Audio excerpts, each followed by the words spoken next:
Glória a Deus. Poder sentar. Abra sua Bíblia em Lucas, capítulo 13. Nós vamos dar ênfase aí na leitura do verso 6 até o verso 9. Lucas, capítulo 13, versículo 6 ao verso 9.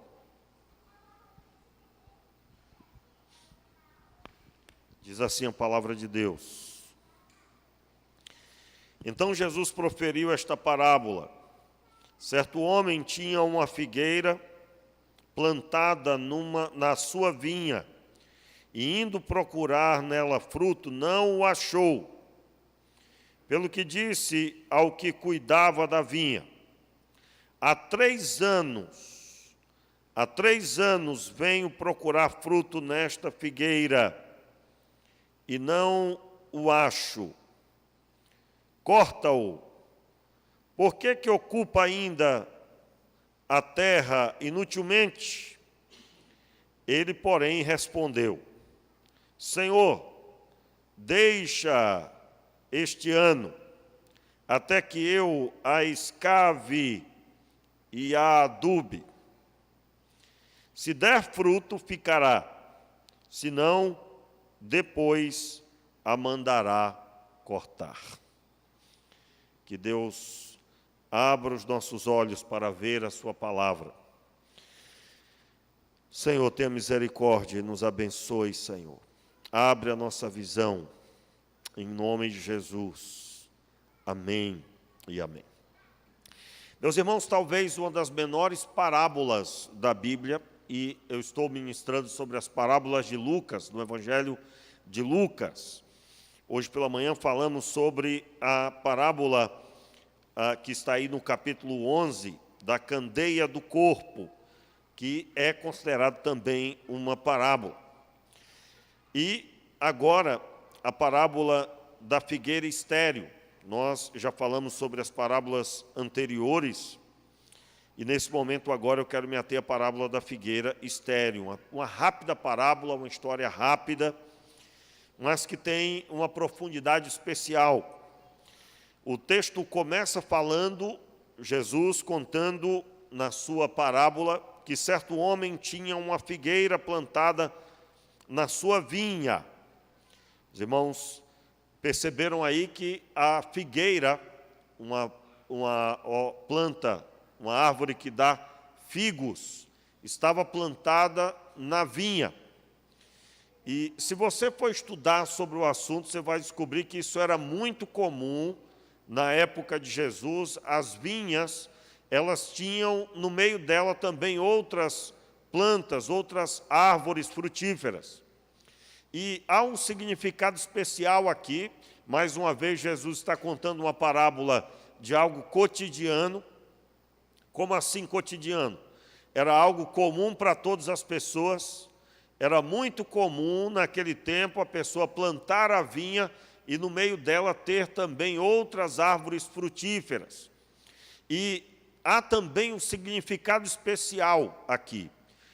As árvores que estavam plantadas junto da vinha eram as árvores mais bem preparadas para dar fruto, porque junto com o cuidado da vinha, o cuidado para que se tenha frutos na vinha, eram também elas muito bem cuidadas. O seu solo era especial, tudo, nada absolutamente relacionado a elas era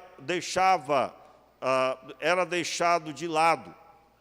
Por quê? Porque elas estavam em um lugar de pleno tratamento, de pleno cuidado do viticultor. E aqui Jesus utiliza uma coisa cotidiana para contar uma história. Na história que Jesus está contando, o dono da vinha, ele vai até a figueira procurar o seu fruto. E aqui vem algo que não é comum para nós, porque nós não temos esse fruto de forma muito comum, né? Você vai encontrar no Brasil quem plante, mas eu, por exemplo, nunca vi pessoalmente, aonde já passei. Não é muito comum, não é? Mas no Oriente Médio é uma das hortaliças principais, uma das árvores frutíferas de muito conhecimento, de ter com abundância. Mas ela demora para dar fruto.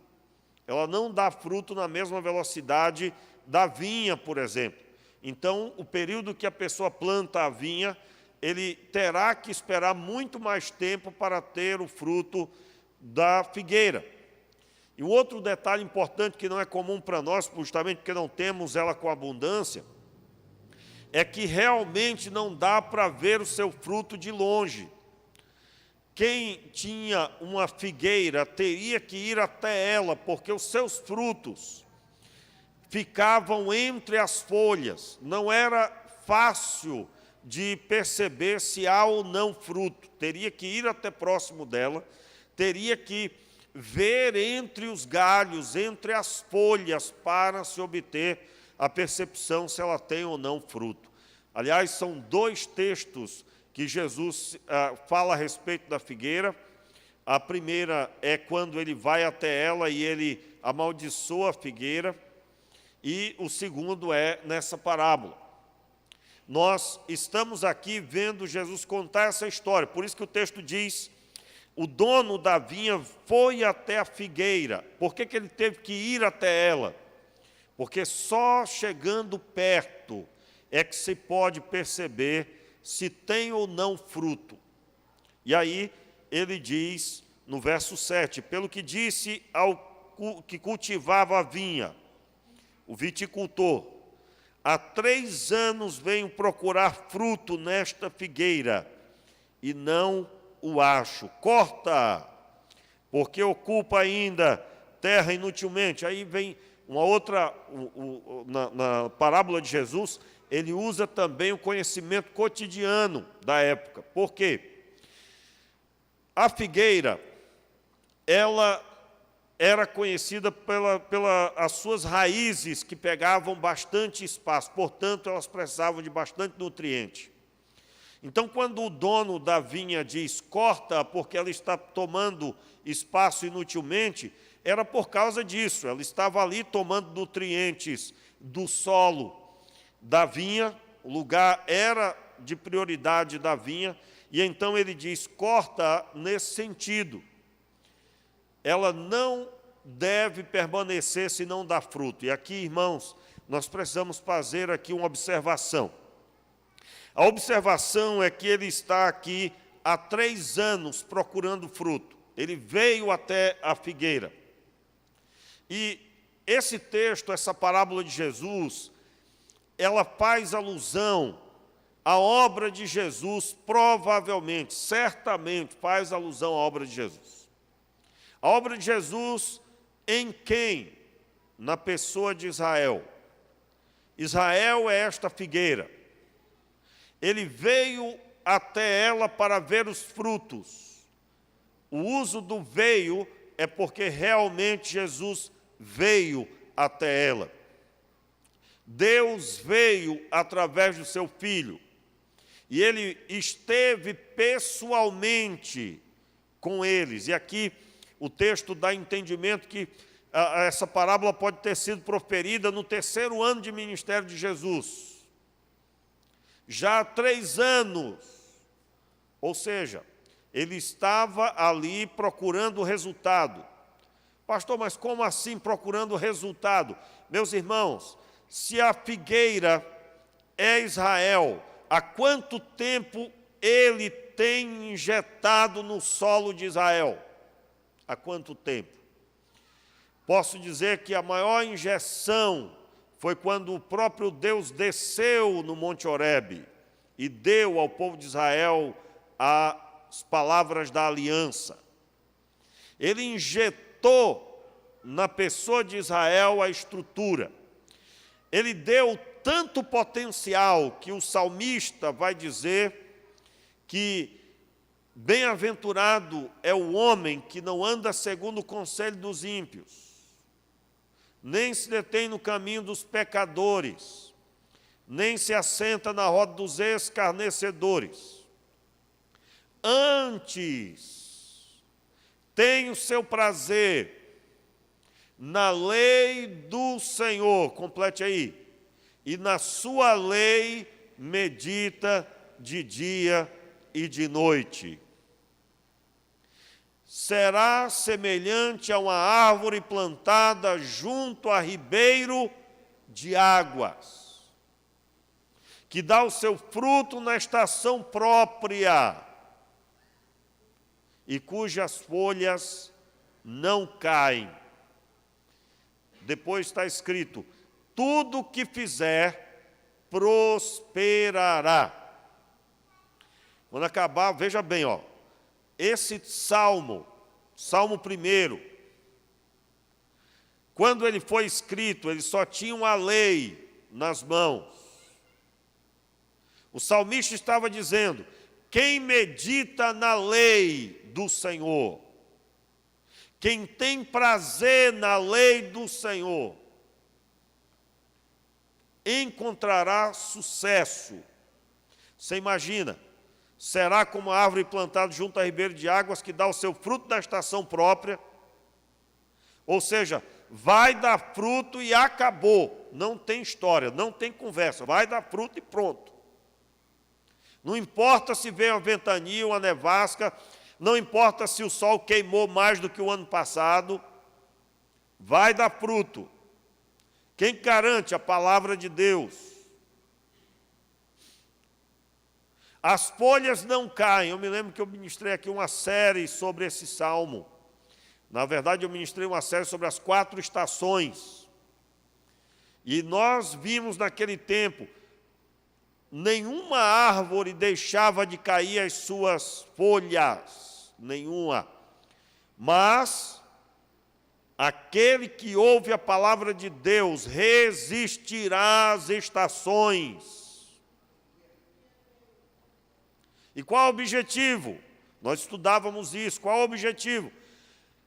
Aqueles que ouvirem a palavra de Deus, quando todas as árvores estiverem feias, secas, e haver alguém que ouve a palavra de Deus e a pratica, as folhas se manterão. O que vai acontecer com as pessoas ao redor? Todo mundo vai querer saber, mas como assim? Como assim não caiu as folhas? Por que as folhas se mantêm? E aí, irmãos, infelizmente, eu já estou dizendo isso, Se você assistir os jornais, você vai ficar muito preocupado com o dia de amanhã. É ou não é? Sim ou não? A quantidade de assuntos que tem sido falado, e já as notícias de demissões em massa, numa fábrica só numa fábrica, foram 2.000 demissões. E aí alguém pode chegar para você e dizer: nós estamos perdidos, nós estamos acabados. Eu quero dizer para você que a nossa bênção não vem da terra como se ela fosse começo, meio e fim. A nossa bênção vem dos céus. E é claro, nós devemos nos sensibilizar.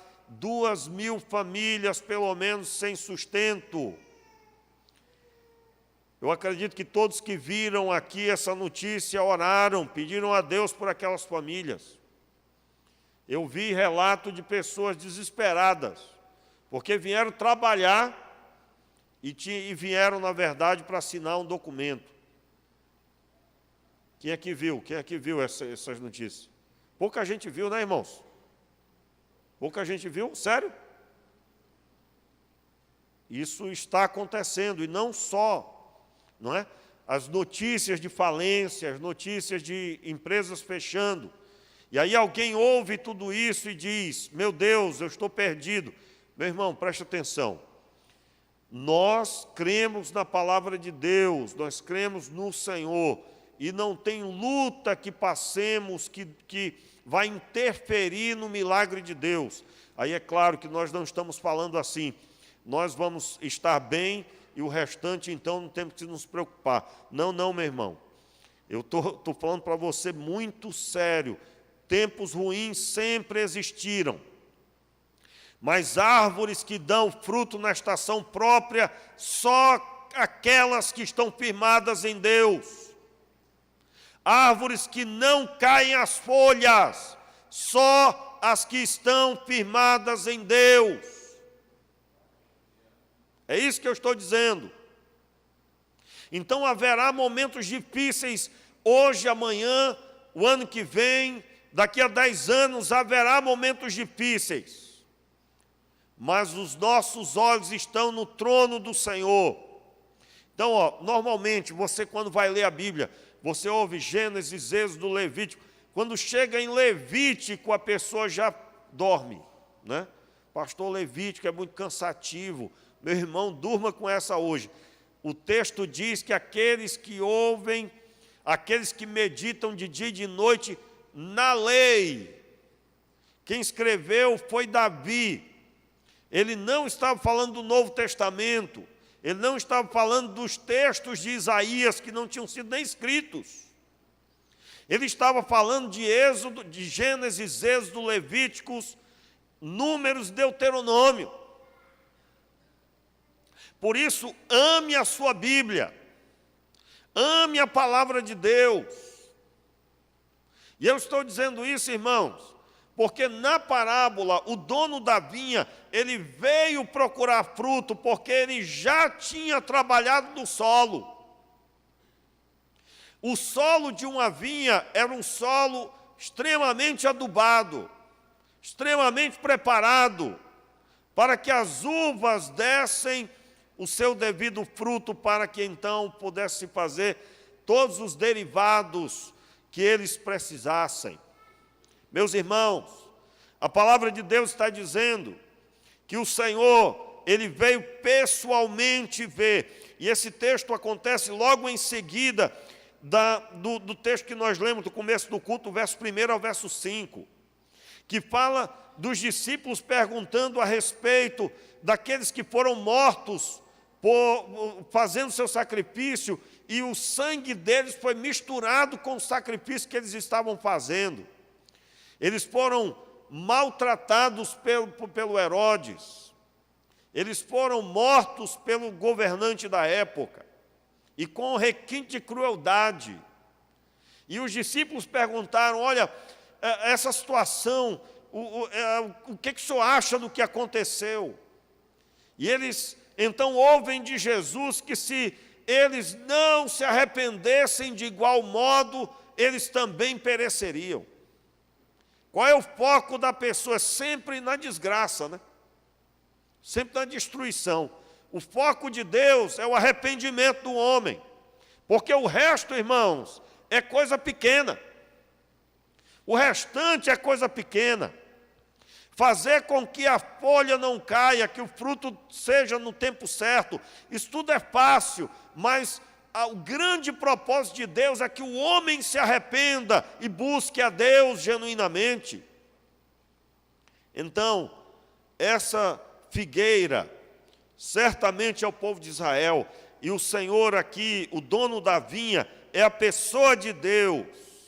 E o viticultor certamente é a pessoa de Jesus. É a pessoa de Jesus. Nós podemos também dizer o contrário, não é? Nós podemos dizer que aquele que veio buscar por 3 anos é a pessoa de Jesus. Nós podemos dizer que o viticultor é aquele que vai trabalhar um tempo a mais. Essa é a exaltação da misericórdia de Deus. Nós podemos interpretar assim também. Acredito que não há uma falha aqui. Eu prefiro muito essa última interpretação. Aqui, o dono da vinha é o Senhor Jesus, que estava já por 3 anos no seu ministério. Nós aqui estamos contemplando que a exaltação é para a misericórdia, a paciência de Deus para conosco, na pessoa do que Ele fez com Israel.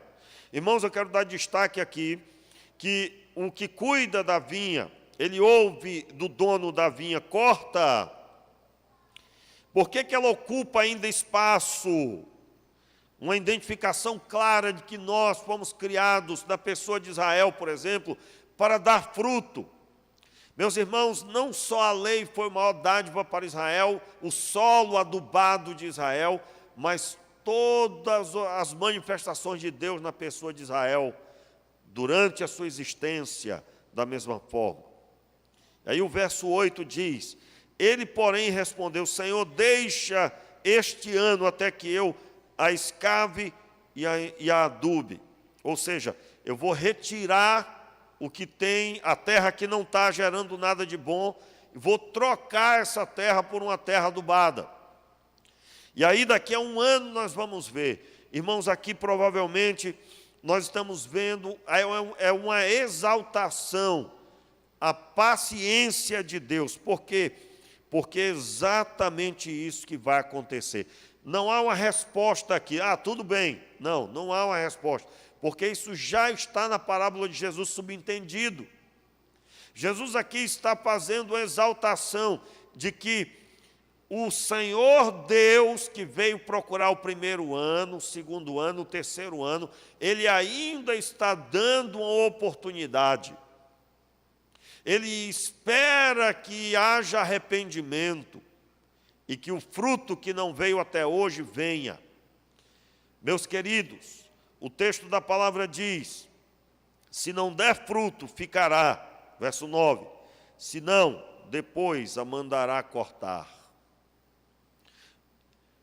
Se esse texto fala de Israel, e fala, infelizmente, Israel não entendeu a mensagem. O que aconteceu com Israel, irmãos? Cerca de 70 anos depois, Jerusalém foi destruída. Foi cercada, foi um massacre. E por quê? Porque eles esperavam um Cristo guerreiro. E eles olharam para Jesus e não viram em Jesus o Salvador. Eles acreditavam que seria um homem segundo o rei Davi, que iria reinar com espada, libertando-os dos romanos. E então eles não reconheceram que o Salvador vinha para salvar o homem dos seus pecados, que é algo superior do que eles estavam pensando. E então o texto da palavra nos explica, né, que Jesus está aqui fazendo alusão ao relacionamento de Deus com o seu povo Israel. E então nós temos um aprendizado, irmãos, que até hoje o Senhor, Ele age da mesma forma, Ele injeta na nossa vida.